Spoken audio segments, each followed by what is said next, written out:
Deb Haaland, Damon Martinez, and Antoinette Sedillo Lopez are running in the Democratic primary for New Mexico's 1st congressional district.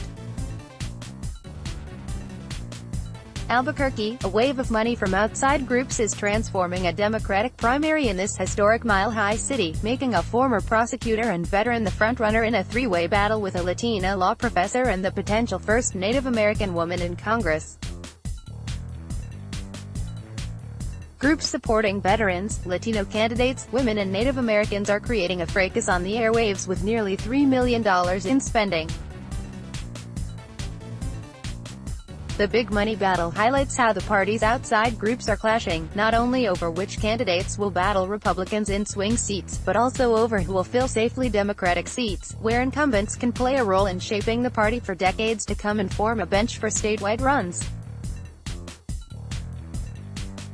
Congressional Hispanic Caucus Chairwoman Michelle Lujan Grisham, who won re-election by 30 percentage points, is leaving the seat to run for governor. Each of the leading candidates would be a star recruit in other districts. Damon Martinez, an Army veteran and former U.S. attorney, has the backing of veterans organizations Vote of Vets and With Honor. The Congressional Hispanic Caucus and Latino Victory Fund are supporting Antoinette Sedillo Lopez, the first Latina to become a tenured professor at the University of New Mexico, and Deb Haaland, a former state party chair, is emphasizing the historic nature of her candidacy, earning endorsements from unions, progressive groups, and the Native American group 7 Gen leaders. "We have an embarrassment of riches," said Susan Diane Denish, who served as lieutenant governor under former Gov. Bill Richardson, and is backing Haaland in the contest. The ideological differences are few. While Sedillo Lopez and Haaland claim some territory to the left of Martinez, all three candidates support Medicare for all, promise to push for tougher gun laws, and believe there's sufficient evidence to start writing articles of impeachment against President Donald Trump. But each candidate represents a different group striving for more influence in the Democratic Party in the Trump era, spurring heavy outside spending and the controversy that comes with it. Martinez has received the most outside support, raising fears groups with centrist or nonpartisan aims could hijack the primary, elevating a law and order candidate in a majority-minority seat. With Honor supports both Democrats and Republicans, prompting the other campaigns to question Martinez's progressive credentials. And the group's heavy spending, along with mailers attacking Sedillo Lopez and Haaland from the No Labels-linked super PAC Forward Not Back, has prompted pro-abortion rights organization Emily's List to attack Martinez, an unusual move in a race where they haven't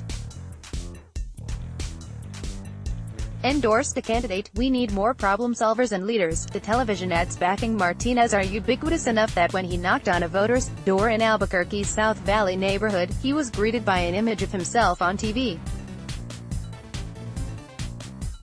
"It's time to send Trump a message. Our progressive values can't be fired," the narrator of the Vote of Vets ad said, referencing Martinez's forced resignation from the U.S.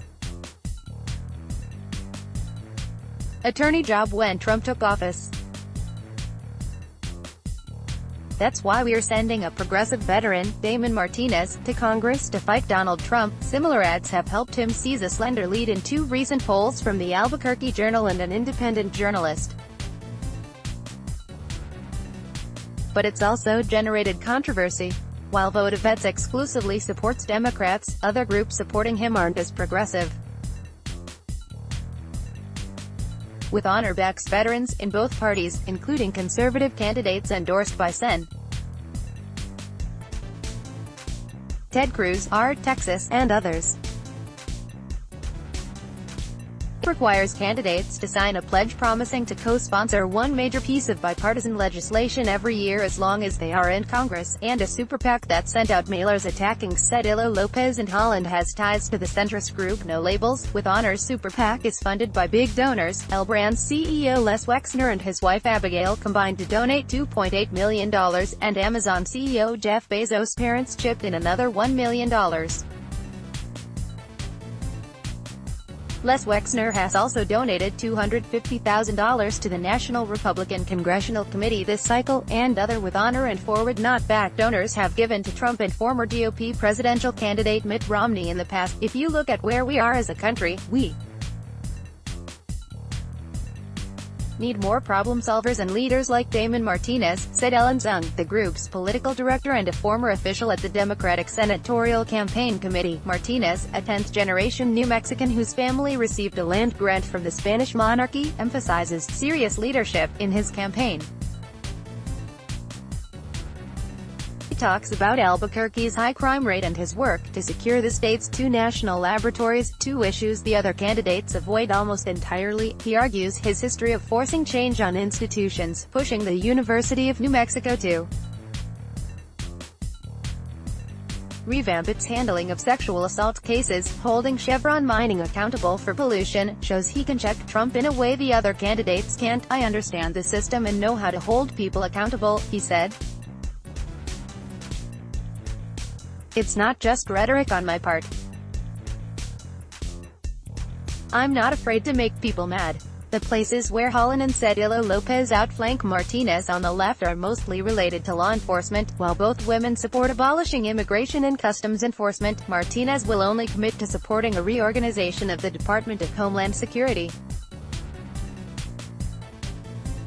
Holland says Martinez can't be a progressive because he doesn't support legalizing marijuana.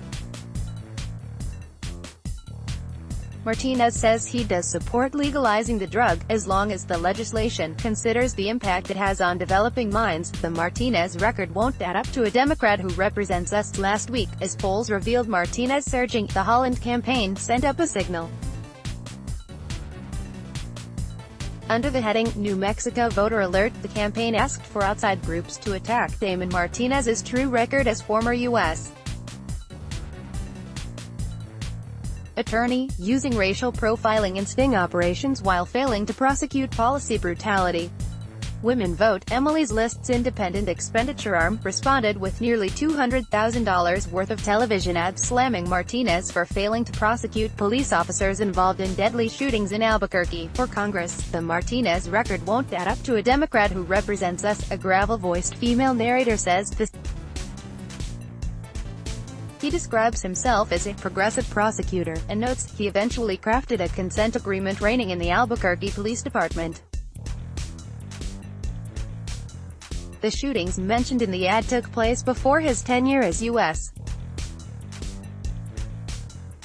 attorney began. He notes, he can't control which outside groups decided to spend cash on his behalf. "I would put my progressive record up against anybody's," Martinez said. "I really don't think that our electoral system was designed for Native American women to hold positions of power," while some trailblazing politicians prefer to downplay their first-ever status. Holland's campaign is not hiding from the historic aspects of her candidacy, "an opportunity to make history," one of her mailers reads. Deb Haaland would be the first Native American woman elected to the United States Congress. "A lot of people recognize disparity in our elected offices," Haaland said in an interview. "And when you stop to think about how women like me have never seen ourselves in our U.S. Congress, it makes them pause." But Haaland's other major strength as a candidate may be more traditional. As a former state party chair and longtime activist, she's been able to build ties to key interest groups.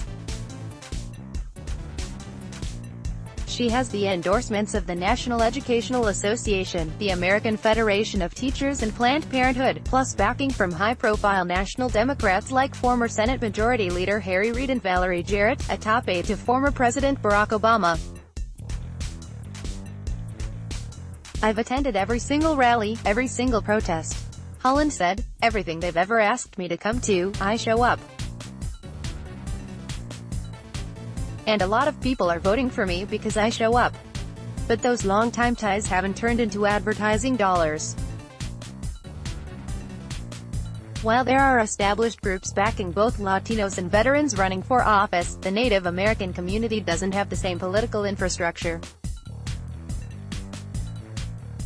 7-Gen Leaders, named after a Native American concept that your decisions impact the next 7 generations, is new. So far it's spent $175,000, far less than its counterparts backing Martinez and Cedillo Lopez. Haaland's team is trying to turn the money gap to their advantage. I really don't think that our electoral system was designed for Native American women to hold positions of power, a script for volunteers making phone calls on her behalf reads. Outside spending has poured into this race to stop Deb's momentum and to stop her from making history. The first time someone asked me to run, I laughed, said Ilo Lopez's story is typical of a Democrat in 2018. A woman who has never held office before is asked to run, and brushes it off. The very first time someone asked me to run, I started laughing, she said in an interview, but that someone wasn't just a friend. It was Lujan Grisham, the incumbent congresswoman and a former law student of Cedillo Lopez's. At the time, Cedillo Lopez was running a non-profit helping immigrant victims of domestic abuse and was winning attention for her work to keep ICE out of courthouses in the state. While Lujan Grisham asked Cedillo Lopez to run, she is officially neutral in the race. She soon entered the race, and won the endorsement of the Congressional Hispanic Caucus and Latino Victory Fund, with both choosing to endorse her over Martinez out of a desire to see more Latinas in Congress. There are just 8 Hispanic women in Congress, compared to 24 men. Latino Victory Fund has since spent $325,000 on television ads backing her. Her supporters bill her as a natural successor to Lujan Grisham, a spark plug congresswoman